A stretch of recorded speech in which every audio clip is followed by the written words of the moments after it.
नमस्कार दोस्तों, Piyush Goyal, company secretary from Jaipur. दोस्तों, आज हम बात करने वाले हैं इनकम टैक्स में एक हाई वैल्यू ट्रांजैक्शंस होते हैं, उनका मीनिंग क्या है और अगर हाई वैल्यू ट्रांजैक्शंस का आपके पास नोटिफिकेशन आता है उसे किस तरीके से रिप्लाई करना है, ये आज के वीडियो में हम जानेंगे। ठीक है गाइस, तो आपको पता होगा कि जब भी आप फॉलोइंग आर द ट्रांजैक्शंस, काफ़ी सारे ट्रांजैक्शंस है, अगर उनका एक थ्रेशोल्ड लिमिट है, अगर उस थ्रेशोल्ड लिमिट से अगर आप ऊपर ट्रांजैक्शन करते हैं तो उन ट्रांजैक्शन से रिलेटेड बैंक और financial institution, stock market regulator, वो आपकी रिपोर्टिंग करता है इनकम टैक्स डिपार्टमेंट को। उन ट्रांजैक्शंस की बात करेंगे। उन ट्रांजैक्शंस को आप करें तो आपको बहुत ही सावधानी से करनी चाहिए, क्योंकि वो हर ट्रांजैक्शन क्या है, इनकम टैक्स डिपार्टमेंट को रिपोर्ट होते हैं। ठीक है, वो ट्रांजैक्शन जब रिपोर्ट होते हैं तो आपके ईयरली बेस पे जब आप ITR भरते हैं, आपकी एक रिपोर्ट जनरेट होती है, उसके अंदर वो सारे ट्रांजैक्शन वहाँ पर रिफ्लेक्ट होते हैं। तो इसलिए आप ये समझिए कि आप भी जो भी ट्रांजैक्शन कर रहे हैं वो सब इनकम टैक्स डिपार्टमेंट को पता है। कोई ट्रांजैक्शन इनकम टैक्स डिपार्टमेंट से नहीं छुपा हुआ, अगर वो ट्रांजैक्शन आप जो है डिजिटली कर रहे हैं। ठीक है, तो ये आपको ध्यान में रखना पड़ेगा। और अभी रिसेंटली भी कुछ इनकम टैक्स डिपार्टमेंट का नोटिफिकेशन आया है, जिसके अंदर इनकम टैक्स डिपार्टमेंट ने जो सोशल मीडिया अकाउंट्स है या और भी चीज़ें हैं उन पर भी एक्सेस लेने का जो है काफ़ी सारा डिस्कशन किया है, और वो फ्यूचर के अंदर कुछ ही समय के अंदर क्या है, नोटिफाई भी होने वाला है।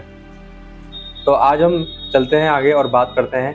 तो आपको पता है सबको 31 जुलाई को अपनी ITR जो है भरनी होती है, और उससे पहले ये जो है हाई वैल्यू ट्रांजेक्शन्स क्या है, बैंक और फाइनेंशियल इंस्टीट्यूशन को जो है वो रिपोर्ट करने होते हैं। तो सबसे पहले हम बात करेंगे हाई वैल्यू ट्रांजैक्शंस क्या है। ऐसी फाइनेंशियल एक्टिविटीज है जिनके अंदर large sums of money involve होती है और वो रिपोर्टेड की जाती है to the tax authorities by banks other institution when they are suppress predefined threshold. इससे इसका पर्पस क्या होता है, ट्रांसपेरेंसी लाई जा सके सिस्टम के अंदर, रेगुलेटरी कंप्लायंसेस को ऑन टाइम किया जा सके with in the financial system. अब कुछ एक ट्रांजैक्शंस हैं जो मैं भी बात कर रहा था आपसे, वो वहाँ पर इनकम टैक्स डिपार्टमेंट को रिपोर्ट होते हैं। ठीक है, सबसे पहले ट्रांजैक्शन की हम बात करें, अगर आप क्या करते हैं, कैश पेमेंट करते हैं, वो परचेजिंग, बैंक ड्राफ्ट, पे ऑर्डर, बैंक चेक और प्रीपेड, अगर वो कितना है 10 लाख से ज़्यादा का है तो वो रिपोर्ट करना पड़ेगा बैंक को, कोऑपरेटिव सोसाइटीज़ को, to the income tax department. Cash deposit हो रही है सेविंग बैंक अकाउंट के अंदर 10 लाख रुपये से ज़्यादा की, ईयरली, ये मैं ईयरली लिमिट की बात कर रहा हूँ आपसे, तो भी बैंक को ये रिपोर्ट करना पड़ेगा। कैश डिपॉजिट हो रहा है या विड्रॉल हो रहा है फ्रॉम करंट अकाउंट 50 लाख रुपए से ज़्यादा ईयरली बेसिस पे, तो ये भी आपको जो है रिपोर्ट करना पड़ेगा। रिपोर्टिंग अथॉरिटी जो है बैंक होगी। सेल और purchase of immovable property, threshold होगा 30 लाख, रिपोर्टिंग अथॉरिटी जो है प्रॉपर्टी रजिस्ट्रार, सब रजिस्ट्रार होगा। इन्वेस्टमेंट इन shares, mutual fund, debenture, bond, threshold है 10 लाख रुपीस, रिपोर्टिंग अथॉरिटी है company issuing shares, debentures, bonds. Payment of credit card bill in cash, अगर आप credit card bill का पेमेंट करते हैं कैश के अंदर 1 लाख रुपए से ज़्यादा ईयरली लिमिट, तो भी आपको रिपोर्टिंग आपकी तरफ से करनी होगी। ठीक है, क्रेडिट कार्ड अगर आपने कैश बिल पेमेंट किया है 1 लाख रुपीस से ज़्यादा का, तो वो भी क्या है आपको रिपोर्ट करना होगा। तो ये सारे ट्रांजैक्शंस है जिनके लिए आपको रिपोर्ट करना होगा।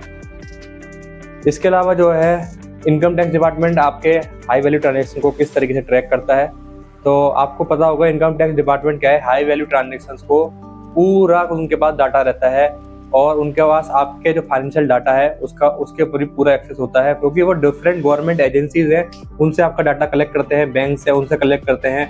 ठीक है, तो टैक्स डिपार्टमेंट जो है बैंक्स और फाइनेंशियल इंस्टीट्यूशन है, उनको एक AIR annual information report submit करनी होती है, जिसके अंदर आपके ट्रांजैक्शंस जो कि आपके थ्रेशोल्ड लिमिट से ऊपर जा रहे हैं उन ट्रांजैक्शन की रिपोर्ट करनी होती है। ठीक है, और मोर देन 2 लाख अगर आपने म्यूचुअल फंड के अंदर इन्वेस्ट किया है ईयरली बेसिस पे, तो भी वो आपको क्या है रिपोर्ट करना होता है। या फिर आपने डिपॉजिट किया है more than 10 lakh in cash in single calendar year, तो वो भी आपको रिपोर्ट करना पड़ता है। तो ये सारे ट्रांजैक्शन अगर किए हैं तो वो रेगुलेटर जो है उनको रिपोर्ट करेंगे। इस SFT जो है वो कंपेयर किया जाता है प्रीवियस रिपोर्ट से, अगर वाइडर रेंज ऑफ ट्रांजैक्शंस हैं, ठीक है, such as credit card payments, foreign exchange transaction, stock और bond purchase, insurance policy purchase and gold and silver purchase. तो इनको जो है कंसिडर किया जाता है, इनको एनालाइज किया जाता है। इस तरीके से जो है जो हाई वैल्यू ट्रांजेक्शन्स हैं उनको यहाँ पर जो है ट्रैक करके इनकम टैक्स डिपार्टमेंट आपसे क्या है इन पर क्वेरी भी कर सकता है और आपसे रिप्लाई मांग सकता है। तो I hope this video is very helpful regarding the high value transaction. अगर कोई भी आपको इसके रिगार्डिंग नोटिस आता है या फिर कोई क्वेरी आती है आपको, तो बिल्कुल आप मुझसे कंसल्ट कर सकते हैं। Thank you guys for watching this video.